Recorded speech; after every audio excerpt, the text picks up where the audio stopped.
और इसके साथ ही जितना उसको नुकसान हुआ है उस हिसाब से उनको मुआवजा हम लोग दिलाते थे। हम लोग मालिकों को सजा भी दिलाते थे कई सारे मामलों में। ये सारे कानून को मोदी सरकार कचरे के ढेर में फेंक दिया है। अब मरना है मरो, अब कुछ नहीं कर सकते वो मालिकों का। अपने काम करवा करके भी मालिक अगर कह दिया कि हम भुगतान कर दिए तो लेबर ऑफिसर। हाँ, जैसे अभी जो हाल ही में 21 नवंबर को 4 लेबर कोड जो पहले तो पास किया था, अभी लागू भी कर दिया है। और ये कानून तो पूरा जो 4 लेबर कोड है मजदूरों के विरोध में ही है ना। 8 घंटे का काम था पहले नियम के तौर पे, अभी 12 घंटे का कानून कर दिया है।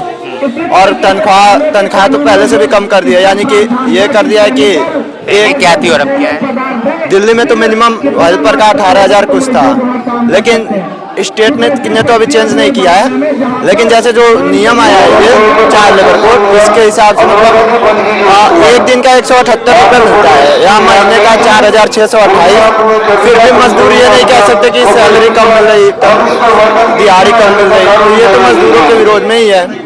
और भी जैसे पहले हड़ताल करने के लिए हड़ताल मजदूर जब एकजुट होकर कर दे, लेकिन अभी नियम है कि 7 दिन पहले नोटिस दीजिए। मतलब जो बनाया है, जो इसको पास कर रहा है, वो तो सीधे यही सोच के बना रहे हैं 60 दिन बाद किस चीज का हड़ताल करेंगे आप। अब कोई बीमार होता है तो इलाज तो खुद तुरंत कराता है ना, तो जरूरत हड़ताल की जब रहेगी तब करेगा मजदूर। 60 दिन पहले नोटिस देगा, यानी जरूरत आ जाए तो नोटिस देगा, तो 60 दिन बाद हड़ताल करके करेगा क्या? तब तक तो पता नहीं स्थिति क्या से क्या हो जाएगी। लेकिन जो है मोदी सरकार कह रही है कि मजदूरों को जो है मजबूत करने की कोशिश कर रहे हैं, क्या बाकी हो पा रही है? अरे ये तो जुमला है उनका, मजबूत क्या करेंगे? आप खुद देखिए इससे मजबूत कैसे होंगे मजदूर? सीधे सीधे ये तो इनका तरीका है, पूंजीपति जितने हैं उनका मुनाफा बढ़ाने का। इससे तो यही होगा ना कि बाद में पूंजीपतियों के मुनाफे बढ़ेंगे, कम दाम में ज्यादा काम करवाएंगे और कहेंगे जीडीपी में कंट्रीब्यूशन हो रहा है। देश की बड़ी आबादी 50% से बड़ी आबादी रोज भूखमरी की कगार पे रहेगी। क्या लग रहा है बीजेपी सरकार आप लोगों के लिए कोई काम नहीं कर पाई? बीजेपी सरकार है किसकी? पहले आप ये देखिए ना, पूंजीपतियों की ही तो है, या फिर कोई भी सरकार है अभी तक जो आई थी वो भी वही करती थी। बीजेपी भी वही कर रही है, वो उसका अगला कदम उठा के आगे बढ़ा रही है। और जैसे किसकी है, पूंजीपतियों से चंदे लेती है। अभी जो पूरा इलेक्टोरल बॉन्ड था उससे तो साफ दिख गया ना कि ये किसके पैसे ले रहे हैं, किसके हित के लिए काम कर रहे हैं। तो बिल्कुल ये मजदूरों या काम करने वाले मेहनतकश लोगों के लिए नहीं है, ये उन्हीं की है जो इनको चंदे देते हैं, पार्टी को चंदे देते हैं, जिताने का काम करते हैं। तो आज ये उन्हीं के हित में काम कर रही है और उनका केवल तलबे चाटने का काम करती है। और बीजेपी सरकार में जो है अपने हक के लिए लड़ना पड़ रहा है। देखिए, आज का जो यहाँ पे हम लोग ये प्रदर्शन कर रहे हैं, जो 4 लेबर कोड्स मोदी सरकार ने 21 नवंबर को लागू की हैं, उसके खिलाफ आज ये यहाँ पे प्रदर्शन हो रहे हैं। भारत की क्रांतिकारी मजदूर पार्टी RWPI, इसके अलावा कई सारी यूनियंस आज यहाँ पर इकट्ठा हुई है। मुख्य बात यह है कि इन 4 लेबर कोड्स के आने के बाद मजदूरों के पास जो बचे खुचे श्रम अधिकार थे, जो उनको पुराने श्रम कानून देते थे, वो तमाम श्रम अधिकार जो उनके कुर्बानियों से, उनके संघर्षों की वजह से उन्हें हासिल थे, वो सब खत्म हो गए।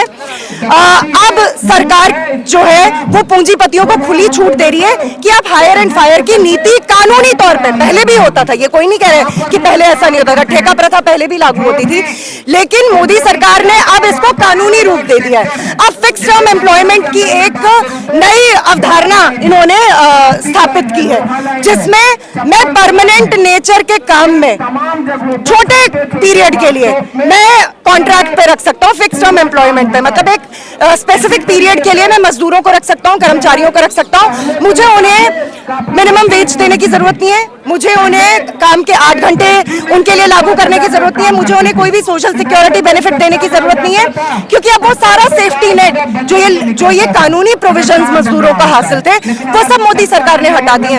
इसके अलावा मोदी सरकार ने एक और खतरनाक काम किया है कि मिनिमम वेजेस की अवधारणा को धूमिल करके, उसको गड्ढमड्ढ करके एक नई डेफिनेशन लाई है, floor level wage. Floor level wage ये है कि अगर मैं आपका मालिक हूं और मैं आपको मिनिमम वेज नहीं देता हूं, तो मुझे सरकार कह रही है कि मैं कम से कम बस फ्लोर लेवल दूं। फ्लोर लेवल कितना है इस वक्त? 178 रुपए पर दिन का, यानी 4600 रुपए मैं दे सकता हूं और मेरे ऊपर कोई दंड का प्रावधान नहीं होगा। पहले अगर आप लेबर लॉज लागू नहीं करते थे तो कम से कम लिखित तौर पे कानूनों में ये था कि आपको सजा भी हो सकती है। सजा का प्रावधान हटा दिया है। स्ट्राइक करने को एक अपराध बना दिया गया है। स्ट्राइक से पहले किसी भी यूनियन को 60 दिन की पहले नोटिस देनी पड़ेगी, और इसमें भी सरकार ने बहुत गोलमोल भाषा इस्तेमाल की है। कहीं बोला 60 दिन, कहीं बोला 14 दिन, तो कंफ्यूजन है। अभी तक सरकार भी क्लियर नहीं कर पा रही है कि 60 दिन का नोटिस है कि 14 दिन का नोटिस है। जानबूझ के भाषा को अनडिफाइंड रखा है ताकि अगर आप 60 दिन की नोटिस दें तब कहेंगे 14 दिन वाला लागू होगा, 14 दिन की नोटिस दे तो कहेंगे कि स्ट्राइक नहीं कर सकते हो, 60 दिन का देना चाहिए था। इसके अलावा यूनियन का रिकॉग्निशन अब प्रबंधन से होगा। मतलब कि पहले लेबर लॉज में जो ट्रेड यूनियन एक्ट था 1926 का, उसमें रिकॉग्निशन की कोई बात नहीं थी। रिकॉग्निशन मतलब मैं अगर रजिस्टर्ड यूनियन हूं तो मैं मजदूरों का मामला उठा सकती हूं, मैं स्ट्राइक कर सकती हूं, मैं लेबर कोर्ट अप्रोच कर सकती हूं। अब अगर प्रबंधन रिकॉग्नाइज नहीं करेगी यूनियन को तो वो कुछ नहीं कर सकती है। प्रबंधन क्या किसी जुझारू यूनियन को रिकॉग्निशन देगी, उसे मान्यता देगी? नहीं देगी। जो उनकी जेबी यूनियन होगी उनको देगी। यानी क्या कर रही है सरकार? सरकार ये कर रही है कि पूंजीपतियों को धंधे की आजादी के नाम पर उनको मजदूरों को कानूनी तौर पे, नंगे तौर पे लूटने खसोटने का इंतजाम कर रही है। इसीलिए 2014 में अंबानी, अडानी से लेकर बड़े पूंजीपति और यहाँ पर दिल्ली से लेकर पुणे, मुंबई और देश के तमाम इलाकों में जो छोटा पूंजीपति था, जो मध्यम दर्जे का पूंजीपति था, उसने मोदी सरकार को भयंकर तौर पर सपोर्ट किया और चंदा दिया। क्यों दिया? कि वो जब यहाँ पर आए तो उसके बाद वो यही सारे नीतियां लागू करें। मोदी सरकार ने देखिए 2014 में आने के बाद ही इस मंशा को साफ कर दिया था कि वो नए लेबर कोड्स लाएगी, जबकि पुराने लेबर कानून भी कोई बहुत मजदूरों के पक्ष में नहीं है, लेकिन कम से कम लिखित तौर पे कुछ था तो हम लेबर कोर्ट जा सकते थे। अब लेबर कोर्ट के इंस्टीट्यूशंस को खत्म कर दिया गया है, अब ट्राइब्यूनल्स बनाई गई हैं। ट्राइब्यूनल के रजिस्ट्रार के पास, जो कि कोई जुडिशियल पोस्ट नहीं होगी, जो एक एडमिनिस्ट्रेटिव पोस्ट होगी, एक प्रशासनिक पद है वो, जिसमें सरकारी लोग बैठेंगे, जिसमें आरएसएस के लोग बैठेंगे, जिसमें कि प्रबंधन के लोग बैठेंगे और वो कुछ भी कर सकते हैं। अब हम यहाँ पर जो मंच से भी बात कर रहे हैं, हम यही बात कर रहे हैं कि आज देश की मजदूर आबादी को, देश के कर्मचारियों को, चाहे वो औपचारिक क्षेत्र में काम करते हो, अनौपचारिक क्षेत्र में काम करते हो, क्योंकि हमें ये नहीं भूलना चाहिए कि 93% आबादी इस देश में अभी भी इनफॉर्मल सेक्टर में काम करती है। लेकिन वो कहेंगे कि पहले भी हमारे ऊपर तो लेबर लॉज नहीं लागू होते थे, अब क्या करें? मेन बात यह कि पहले फिर भी कागजी तौर पर, लिखित तौर पे कुछ था कि हम फिर भी इकट्ठे होकर संघर्ष करके, स्ट्राइक करके मजबूर कर सकते थे कि हमारे हक में लागू करो। अब वही प्रावधान खत्म हो गया। अब आप संघर्ष भी करेंगे तो लागू क्या करवाएंगे? लागू करने के लिए कुछ छोड़ा ही नहीं इन लोगों ने।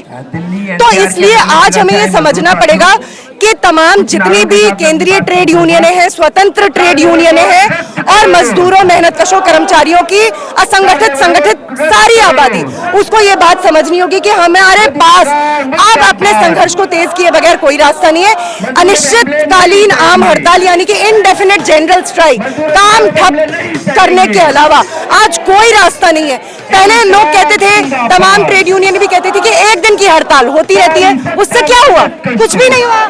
कानून तो लागू हो गए ना, ये कोड्स लागू हो गए और ये इस देश की मजदूर आबादी पे सबसे बड़ा फांसीवादी हमला है। ये हमें समझना पड़ेगा। आप सब लोग, मैं आप सारे तमाम जर्नलिस्ट, रिपोर्टर से भी कह रही हूँ, ये आपके हक अधिकारों पर भी हमला है। ऐसा नहीं है कि जो फैक्ट्री में काम कर रहा है, किसी इंडस्ट्रियल एस्टेब्लिशमेंट में काम करता है।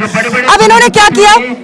29 जो लेबर लॉज थे उनको खत्म कर दिया, ट्रेड यूनियन एक्ट खत्म कर दिया, फैक्ट्रीज एक्ट खत्म कर दिया, उसकी जगह ये 4 कोड लाए और ये 4 कोड एकदम पूंजीपतियों के लिए बनाए गए हैं, उनकी सेवा के लिए बनाए गए हैं और मजदूरों का इसमें कोई हक। ये तमाम बातें कर रहे हैं कि हम ये सुधार के लिए कर रहे हैं, ये रिफॉर्म है।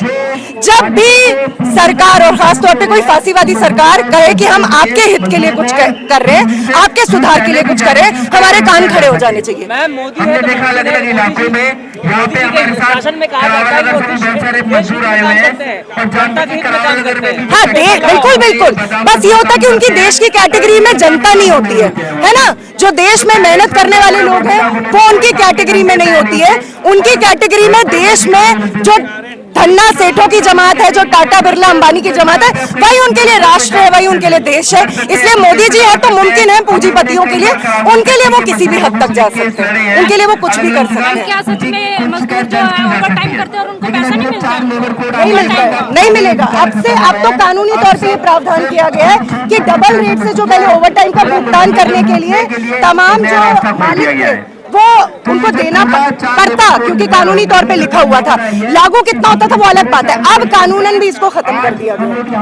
अब नहीं कर सकते, अब आप उनको ये भी नहीं कह सकते कि आप डबल रेट से भुगतान करो।